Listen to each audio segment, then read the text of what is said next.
Donald Trump just held a press conference following the United States invasion of Venezuela. This press conference was an absolute disaster. Donald Trump said that the United States will now be in charge and will be running Venezuela. Donald Trump again said the reason the United States invaded Venezuela is we wanted to take their oil, and now our big, beautiful oil companies will take control of the Venezuelan oil, which Donald Trump says was stolen from the United States. Donald Trump also says that Maria Corina Machado, the main opposition leader in Venezuela, does not have the support of the Venezuelan people, and she should not be running the country. Let me break down what just took place at this disastrous press conference at Mar-a-Lago following the United States invasion of Venezuela. Here, Donald Trump says the United States will be running Venezuela. Here, play this clip. We're going to run the country until such time as we can do a safe, proper, and judicious transition. So we don't want to be involved with having somebody else get in, and we have the same situation that we had for the last long period of years. So we are going to run the country until such time as we can do a safe, proper, and judicious transition.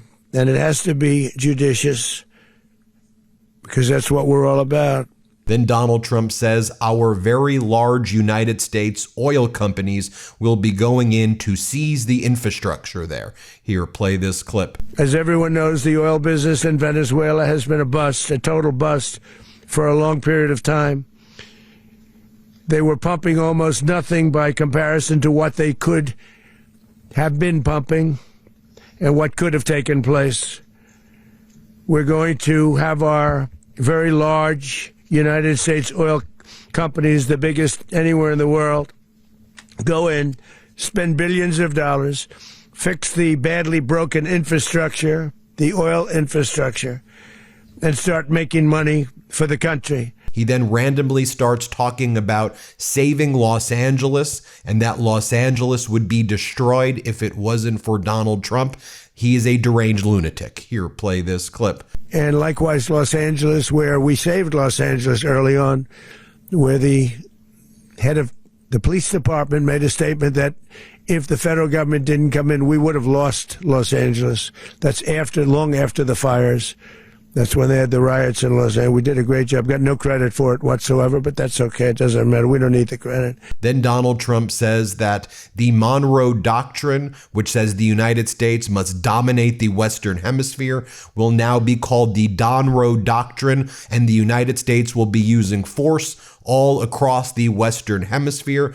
I will show you some other clips where he goes on to threaten Colombia, where he goes on to threaten Cuba. But here is what he says about the Donroe Doctrine. Here, play this clip. And the Monroe Doctrine is a big deal, but we've superseded it by a lot, by a real lot. They now call it the Donroe Document. I don't know. It's Monroe Doctrine. We sort of forgot about it. It was very important, but we forgot about it. We don't forget about it anymore. Under our new national security strategy, American dominance in the Western Hemisphere will never be questioned again.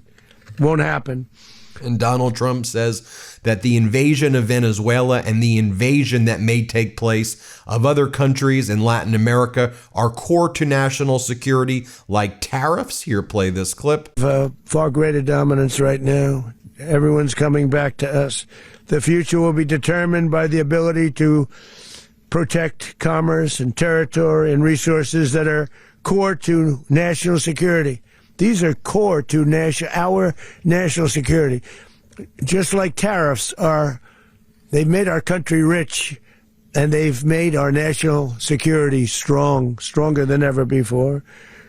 But these are the iron laws that have always determined global power. And we're going to keep it that way. Donald Trump says that he's not afraid to put United States troops on the ground and put boots on the ground. And he said there were already boots on the ground during the invasion. Here, play this clip. Mr. President, does the U.S. running the country mean that U.S. troops will be on the ground? How will that work? Well, you know, they always say boots on the ground. Oh, so we're not afraid of boots on the ground if we have to have. We had boots on the ground last night at a very high level, actually. We're not afraid of it. We don't mind saying it. But we're going to make sure that that country is run properly. We're not doing this in vain. This is a very dangerous attack. This is an attack that could have gone very, very badly. So a reporter asked Donald Trump, so who is in charge of Venezuela right now? Play this clip. Mr. President, you said that the U.S. is going to run Venezuela. So who's in power right now? Well, we're going to be running it with a group, and we're going to make sure it's run properly. We're going to rebuild the oil infrastructure, which will cost billions of dollars. It'll be paid for by the oil companies directly. They will be reimbursed for what they're doing, but that's going to be paid. And we're going to get the oil flowing the way it should be. As you know, it was just a minor flow. It was actually a minor flow for what they have. Then Donald Trump threatens the president of Colombia, Gustavo Petro. Play this clip. Mr. President, Colombian President Gustavo Petro, a couple weeks ago, you said he's got to watch his ass. And today he said he's not concerned about anything happening to him in the aftermath of this operation. So just what your message is about that. Well, he has cocaine mills. He has factories where he makes cocaine. And yeah, I think I stick by my first statement. He's making cocaine. They're sending it into the United States. So he does have to watch his ass. Then Donald Trump threatens the leadership of Cuba. Play this clip. Yes, sir. Please, go ahead. Yeah, is there a message here for Cuba and Diaz-Canel? Well, Cuba's an interesting case. Cuba is, not doing very well right now. That system has not been a very good one for Cuba. The people there have suffered for many, many years. And I think Cuba is going to be something we'll end up talking about because Cuba is a failing nation right now, very badly failing nation. So a reporter then asked Donald Trump, so who's actually going to be running Venezuela? Who are the people? Notably, I'll show you a clip in a little bit where Donald Trump says, not Maria Corina Machado, the main opposition leader who won the Nobel Peace Prize, whether it's because Donald Trump is jealous that she won the Nobel Peace Prize or Trump just wants Marco Rubio and Pete Hegseth and himself to run it. But Donald Trump says, it's the group of people standing behind me. Play this clip. President, will you explain the exact mechanism by which you're going to run the country? Are you going to designate a U.S. official to coordinate? Yes, it's all being done right now. We're designating people. We're talking to people. We're designating various people, and we're going to let you know who those people are. What's the group you mentioned that would run Venezuela? Well, it's largely going to be, for a period of time, the people that are standing right behind me. We're going to be running it. We're going to be bringing it back. It's a dead, I talk about a dead country. A year and a half ago, we were a dead country. Now we're the hottest country anywhere in the world. We're a country doing better than any country anywhere in the world. And then one of the people standing behind him, the totally incompetent and inept Pete Hegseth, starts to speak, and he goes, Maduro, he effed around and he found out. Nicolas Maduro had his chance, just like Iran had their chance, until they didn't and until he didn't. He effed around and he found out. And then throughout this press conference, Donald Trump appeared to be sleeping when General Dan Kane was speaking. Watch what Donald Trump was doing. Play this clip. With indicted persons on board, and both Maduro and his wife were embarked aboard the USS Iwo Jima. In closing, then Rubio speaks, Secretary of State, and he says that this was not the kind of mission, he says, that you would ever go to Congress for. He goes, this was like a law enforcement operation, and what took place was just arresting a criminal. What are you talking about? You invaded Venezuela, and now you're saying you want to run the country of 28 million people. Yeah, that requires congressional authorization, and this invasion was patently unlawful. Listen to what Rubio says. The kind of mission that you can do congressional notification on. It was a trigger-based mission in which conditions had to be met night after night. We watched and monitored that for a number of days. So it's just simply not the kind of mission you can call people and say, hey, we may do this at some point in the next 15 days.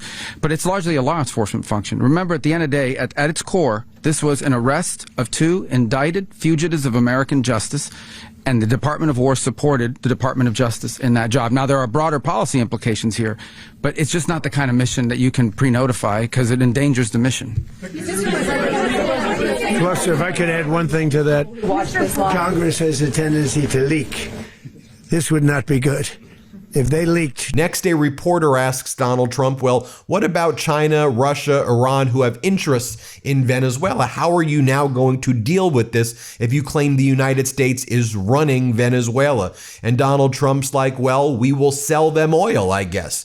And they want our business, and we will now be seizing Venezuelan oil so we can deal with it that way. China, Russia, and Iran have interests in Venezuela. How does this operation affect your relationships with them when it comes to the oil and drugs? And Russia, Russia when we get things straightened out.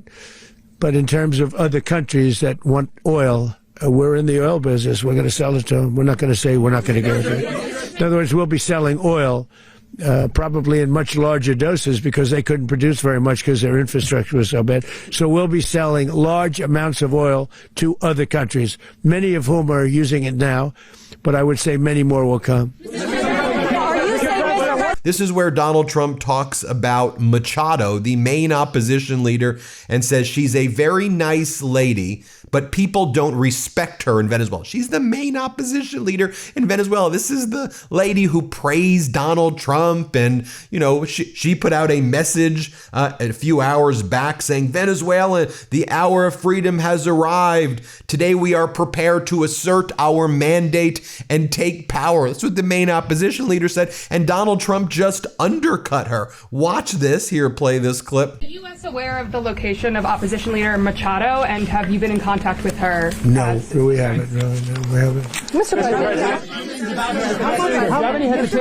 Mr. President, on Monday. I think it would be very tough for her to be the leader. She doesn't have the support within or the respect within the country. She's a very nice woman, but she doesn't have the respect to be the leader. Wow. Then Donald Trump says that in addition, Venezuela seized American oil, and that's one of the pretexts, that they took our oil. It's like Putin, right? They stole our land. They're saying Venezuela stole our oil? And we have now a border where nobody gets through. In addition, Venezuela unilaterally seized and stole American oil, American assets, and American platforms, costing us billions and billions of dollars. They did this a while ago, but we never had a president that did anything about it. They took all of our property. It was our property. We built it. And we never had a president that decided to do anything about it. Instead, they fought wars that were 10,000 miles away. We built Venezuela oil industry with American talent, drive, and skill. And the socialist regime stole it from us during those previous administrations, and they stole it through force. This constituted one of the largest thefts of American property in the history of our country. Considered the largest theft of property in the history of our country. Massive oil infrastructure was taken like we were babies, and we didn't do anything about it. I would have done something about it. America will never allow foreign powers to rob our people or drive us back into and out of our own hemisphere. That's what they did. Well, there you have it, folks. What a disastrous press conference that just unfolded. We will keep you posted every step of the way. Now hit subscribe and let's get to 6 million subscribers. Want to stay plugged in? Become a subscriber to our Substack at MeidasPlus.com. You'll get daily recaps from Ron Filipkowski, ad-free episodes of our podcast, and more exclusive content only available at MeidasPlus.com.